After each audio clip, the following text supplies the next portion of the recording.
ஞானப்பலம் கேட்டவனா நம்பினோரை நாடுபவனா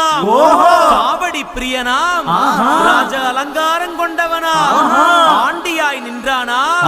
ஆனால் செல்வத்தை எல்லாம் கொடுப்பானா அப்படிப்பட்ட